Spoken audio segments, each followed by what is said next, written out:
বিদ্যুতের জন্য মার্চ পর্যন্ত ফার্নেস অয়েল মজুদ আছে। আপাতত তেলের দাম বাড়াবে না সরকার।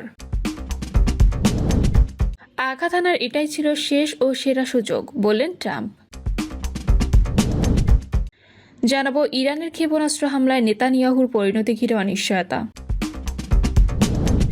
এবং সর্বশেষ জানাবো সৌদিতে অবস্থানরত বাংলাদেশিদের জন্য দূতাবাসের জরুরি বিজ্ঞপ্তি।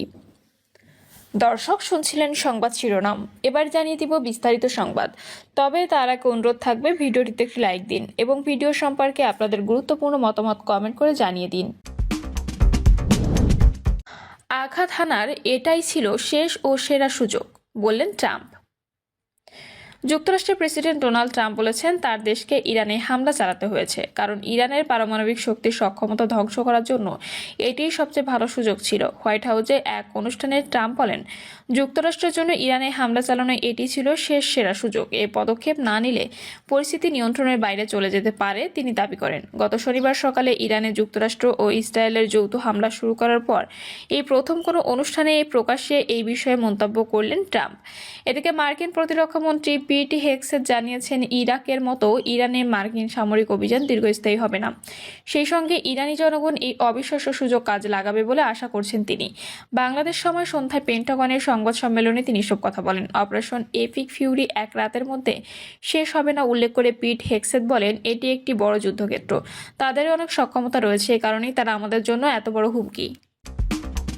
বিদ্যুতের জন্য মার্চ পর্যন্ত ফার্নেস অয়েল মজুদ আছে। আপাতত তেলের দাম বাড়াবে না সরকার।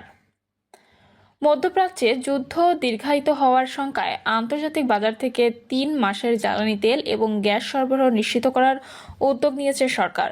যদিও হরমুজ প্রণালী বন্ধ থাকলে বাংলাদেশের জন্য বিপদ বড় হতে পারে বলে মনে করছেন সরকারি কর্মকর্তারা। হরমুজ প্রণালী বন্ধ থাকলে বাংলাদেশের বিদ্যুৎ সরবরাহ এপ্রিল থেকে ব্যাহত হতে পারে, কারণ বিদ্যুৎ কেন্দ্রের জন্য ব্যবহারের ফার্নেস অয়েল আছে মার্চ মাস পর্যন্ত। বিদ্যুৎ খাতে এপ্রিলের ফার্নেস অয়েল নিয়ে চিন্তিত বিদ্যুৎ উন্নয়ন বোর্ড পিডিবি। পাশাপাশি তরলীকৃত প্রাকৃতিক গ্যাস এলএনজি সরবরাহ নিয়ে বাংলাদেশের দুশ্চিন্তা বাড়ছে। এত সংখ্যার মধ্যে সরকারের তরফ থেকে আশ্বস্ত করা হয়েছে তেলের দাম আপাতত বাড়ানো হবে না। ইরানে হামলা ও দেশটির প্রধান খামেনিকে হত্যার জেরে ইরান গত 3 দিনে কুয়েতে দফায় দফায় হামলা করেছে। এতে করে বাংলাদেশের জন্য দুশ্চিন্তা বাড়ছে। মার্চ মাসে কুয়েত থেকে 2টি কার্গো সরবরাহের ব্যাপারে এখনও নিশ্চয়তা পাওয়া যায়নি। পেট্রোবাংলা চেয়ারম্যান মোহাম্মদ ইরফানুল হক বলেছেন, 15 মার্চের পর কুয়েত থেকে 2টি এলএনজি আসার কথা। সেগুলো নিশ্চিত করতে তাদের কাছে পত্র দেওয়া হয়েছে। সেই পত্রের জবাব এখনো পায়নি তারা। তিনি বলেন, কুয়েত অনেক সময় এঙ্গালা, মালয়েশিয়া ও অস্ট্রেলিয়া থেকেও এলএনজি সরবরাহ করে। এবার তা করলে বাংলাদেশের জন্য ভালো হয়। মধ্যপ্রাচ্যে যুদ্ধ পরিস্থিতি এবং জ্বালানি সরবরাহ নিয়ে গত রোববার প্রধানমন্ত্রী তারেক রহমানের সঙ্গে দেখা করেন জ্বালানি মন্ত্রী ইকবার হাসান মাহমুদ টুকু এবং শীর্ষ সরকারি কর্মকর্তারা। প্রধানমন্ত্রীর নির্দেশনা অনুযায়ী আগামী মে মাস পর্যন্ত জ্বালানি তেলের সরবরাহ করতে দফায় দফায় বৈঠক করছে জ্বালানি বিভাগ। ওই বৈঠকে আগামী 3 মাসের এলএনজি এবং জ্বালানি তেল সরবরাহ নিশ্চিত করতে নির্দেশ দেওয়া হয়। পেট্রোবাংলা জানিয়েছে, বছরে 70 লাখ টন এলএনজি আমদানি করা হয়। এর মধ্যে 40 লাখ টনই আসে কুয়েত থেকে। প্রতি মাসে কুয়েত থেকে 2 থেকে 3টি পার্সেল বা কার্গো আসে। এখন যুদ্ধের কারণে সেই কার্গো না এলে গ্যাস সরবরাহ বড় সমস্যা হবে।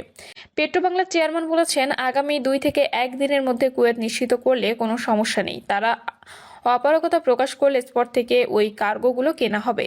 বাংলাদেশ পেট্রোলিয়াম কর্পোরেশনের চেয়ারম্যান রেজানুর রহমান জানিয়েছেন, আগামী এপ্রিল পর্যন্ত 15 থেকে 16টি পার্সেল বা জাহাজ বাংলাদেশে আসার কথা, যার বেশিরভাগই হচ্ছে পরিশোধিত তেল।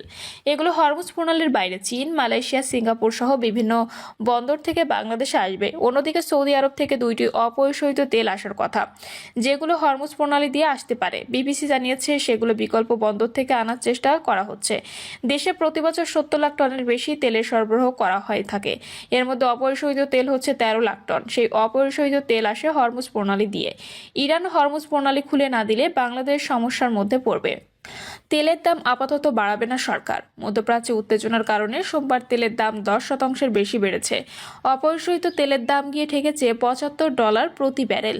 এটি $100 যাওয়ার শঙ্কা করা হচ্ছে। সরকার গত 28 ফেব্রুয়ারি মার্চের জন্য জ্বালানি তেলের দাম ঘোষণা করেছে। আপাতত এই মাসে তেলের দাম বাড়ানো হবে না বলে জানায় জ্বালানি বিভাগ।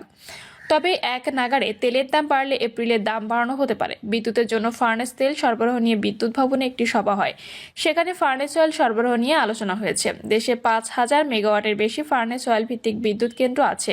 কেন্দ্রের জন্য মার্চ মাসে 3,44,029 টন ফার্নেস অয়েল আছে। এই তেল দিয়ে মার্চ ও এপ্রিলের প্রথম সপ্তাহ পর্যন্ত চলবে। তবে নতুন করে ফার্নেস অয়েল আমদানি না করলে এপ্রিলে মারাত্মক লোডশেডিং হতে পারে। ইরানের ক্ষেপণাস্ত্র হামলায় নেতানিয়াহুর পরিণতি ঘিরে অনিশ্চয়তা।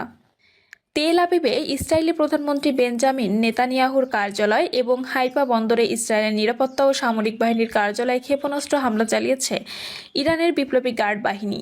এই হামলায় নেতানিয়াহুর ভাগ্যে কী ঘটেছে তা অনিশ্চয়তায় ঘেরা বলে ইরানের রাষ্ট্রায়ত্ত সংবাদ মাধ্যমের খবরে জানানো হয়েছে। বিপ্লবী গার্ড বাহিনীর বিবৃতির বরাত দিয়ে ইরানি বার্তা সংস্থা ফার্স নিউজ এজেন্সি বলেছেন, ইহুদিবাদী শাসক গোষ্ঠীর অপরাধী প্রধানমন্ত্রীর কার্যালয় এবং তাদের বিমান বাহিনীর প্রধান কার্যালয়কে লক্ষ্যবস্তু করা হয়েছে। ওই হামলায় ইরানের নিজস্ব প্রযুক্তিকে তৈরি খাইবার ক্ষেপণাস্ত্র ব্যবহার করা হয়েছে। এতে ইসরায়েলি প্রধানমন্ত্রীর ভাগ্যে কী ঘটেছে তা নিয়ে অনিশ্চয়তা তৈরি হয়েছে। নেতানিয়াহু ও বিমান বাহিনীর প্রধান কার্যালয় এই হামলার বিষয়ে আর কোনো বিস্তারিত তথ্য জানায়নি আইআরজিসি। ফরাসি বার্তা সংস্থা এএফপি সাংবাদিকরা বলেছেন, সোমবার জেরুজালেমের আকাশে একের পর এক নতুন বিস্ফোরণের শব্দ শোনা গেছে। এর আগে ইসরায়েলি সামরিক বাহিনী ইরান থেকে ছোড়া নতুন ক্ষেপণাস্ত্র শনাক্ত করা হয়েছে বলে জানায়।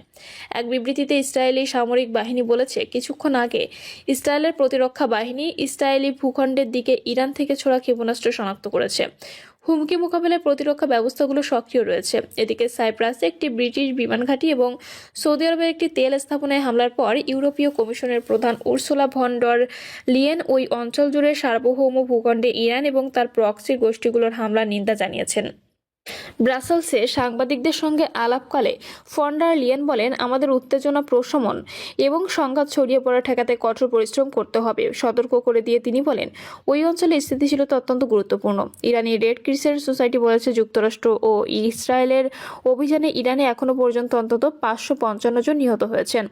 শনিবার থেকে ইসরায়েল ও যুক্তরাষ্ট্র ইরান জুড়ে বিভিন্ন লক্ষ্যবস্তুতে হামলা চালাচ্ছে। ইরানের সর্বোচ্চ নেতা আয়াতুল্লাহ আলী খামেনিকে হত্যার মধ্য দিয়ে শুরু হওয়া এই যুদ্ধ পুরো অঞ্চলে ছড়িয়ে পড়েছে। ইরান একেবারে প্রথম দিন থেকে সংযুক্ত আরব আমিরাত, বাহরাইন, কাতার, কুয়েত, সৌদি আরব ও ইরাক সহ অন্যান্য দেশে অবস্থিত মার্কিন সামরিক ঘাঁটি লক্ষ্য করে হামলা চালিয়ে আসছে ইরান। উপসাগরীয় অঞ্চলে ইরানের পাল্টা হামলার তৃতীয় দিনে সোমবারও কুয়েতে মার্কিন দূতাবাস থেকে কালো ধোঁয়া উঠতে দেখা গেছে এবং কোনো হতাহতের ঘটনা ছাড়াই যুক্তরাষ্ট্রের যুদ্ধবিমান বিধ্বস্ত হয়েছে।